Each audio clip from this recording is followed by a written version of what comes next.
Hi everyone, welcome to Excel Doors. In today's video, I will show you how you can create these kind of up and down trend arrow in Google Sheet. So let's get started with the video. If you like this kind of content, please subscribe to our channel.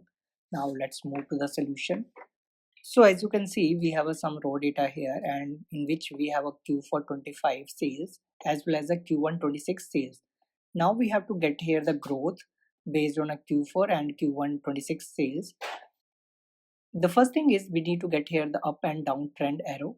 To get a up and down trend arrow, what we need to do is we have to simply use here the function called character, and then here we have to type the number as 9650.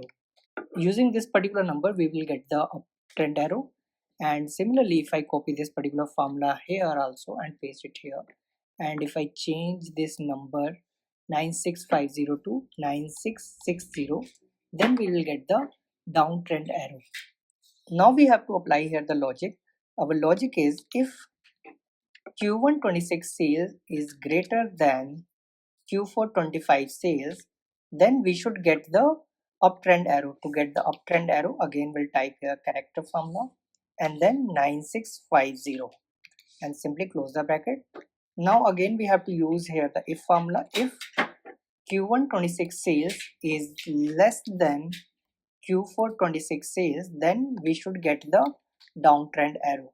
For that again we'll type here character formula and then this time number is 9660 and then close the bracket, and if this value is false, then we should get the hyphen and simply close the bracket, and then we need to just simply drag and drop this particular formula.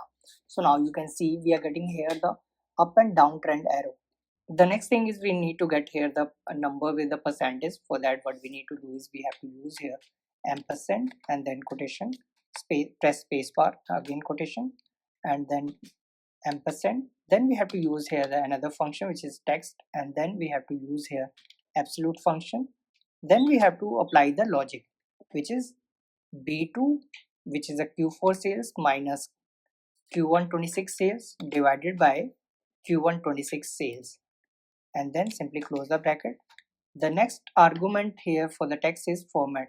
Our format will be 0%, so that it will show the numbers in the percentage, and then simply press the enter button. So now you can see we are getting here the up and down trend arrow with the percentage number. So this is how you can create a up and down trend arrow in Google Sheet. I hope you like this video. Please like, share and subscribe to Excel Doors. Thank you so much for watching.